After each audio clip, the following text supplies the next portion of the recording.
Understood, sir. We would like to know, we know you have been quite critical about the Fecafoot president, President Samuel Eto'o. We would like to know, is NTV a channel against Eto'o? That is a very good question. But let me answer this question in French, if you allow me to answer. Yeah, please, allow me to answer. You are free. Parce qu'on ne va pas répéter les mêmes questions. Vous me demandez si on a créé, je suis assez dur vis-à-vis du président de la Fecafoot, est-ce que NTV c'est une télévision anti-Eto'o? Ce serait quand même lui faire trop d'honneur. J'ai dit que je ne suis pas anti-gouvernement, non. Mais NTV a ce site particulier que pour ceux qui sont capables d'acheter les consciences dans les autres chaînes de télévision, dans les médias en général, ici, ils ne pourront pas. Parce que si l'un de mes journalistes se rend complice de ce genre de pratique, je m'en sépare immédiatement.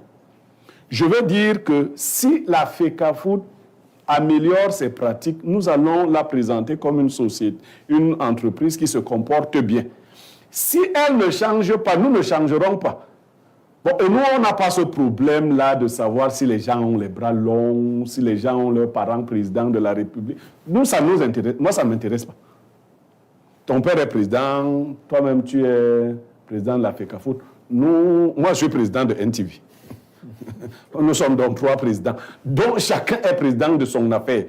Si vous voyez qu'on se comporte mal à NTV, critiquez-nous dans la gestion de la structure. Nous ne serons pas parfaits.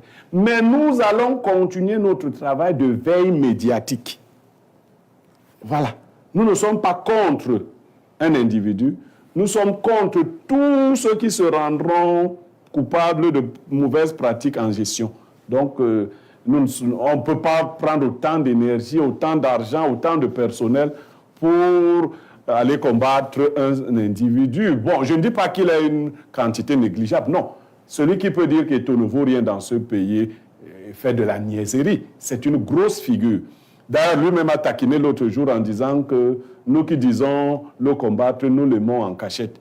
Moi, je lui dis que je ne l'aime pas en cachette, je l'aime, mais je le critique. Je critique ses mauvaises actions, son mismanagement. Il ne manage pas bien, mais ça ne veut pas dire que je ne l'aime pas. Je l'ai même beaucoup aimé comme joueur de football. Le problème ici, et je l'ai vu chez certaines personnalités, elles pensent de lui la même chose que moi, mais ont peur parce qu'il aurait des connexions. Non, moi, je ne gère pas les connexions. Et un journaliste doit avoir ce qu'on appelle l'impertinence journalistique. Vous voyez, vous devez être impertinent. Ceux qui vendent leur conscience.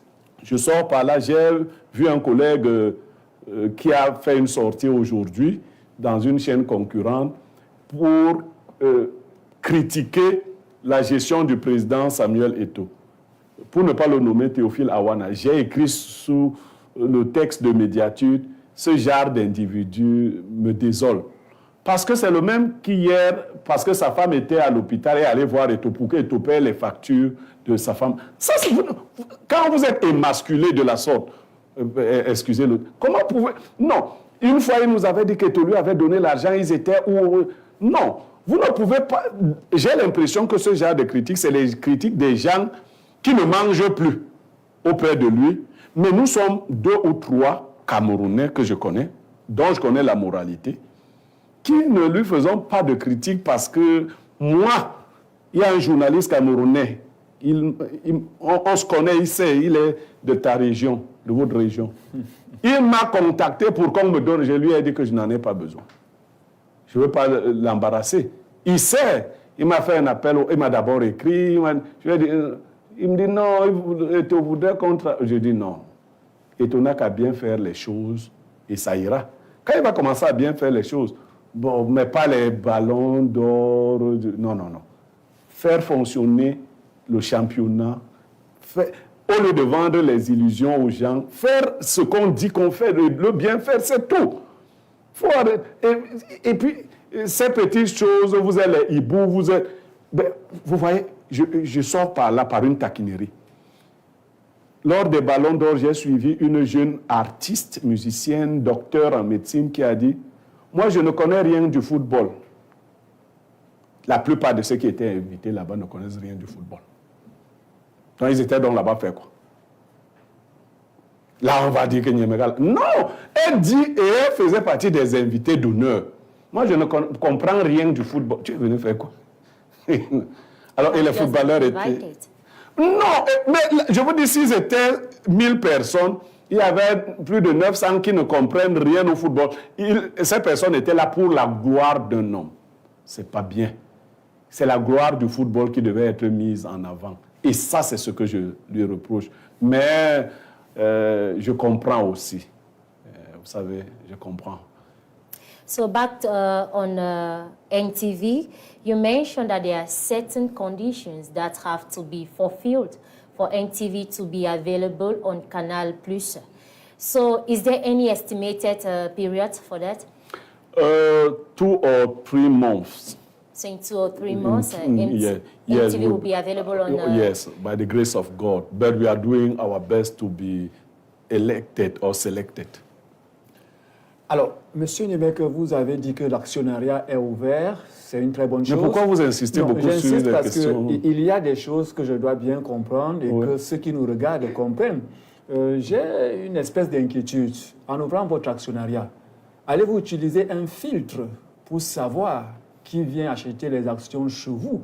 Parce que vous pouvez naturellement avoir un infiltré, avec un mauvais pion qui arrive, pas pour être actionnaire, mais pour venir voir la chose de l'intérieur et installer un système de désagrégation pour provoquer la chute de la structure. C'est ça ma question. Oh, ben, merci. Ben, c'est très intelligent.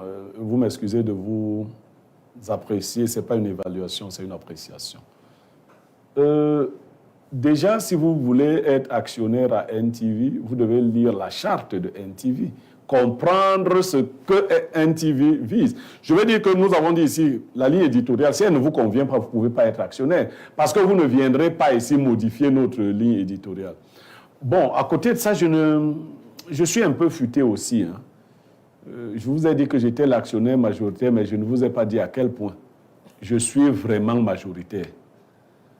Et je compte le rester pour toujours. Donc, je suis vraiment majoritaire.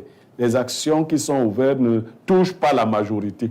Et dès que il y a des clauses qui sont dans un actionnariat. Si vous ne les respectez pas, on peut se séparer de vous, soit en rachetant vos actions, soit en vous permettant de les vendre vous-même.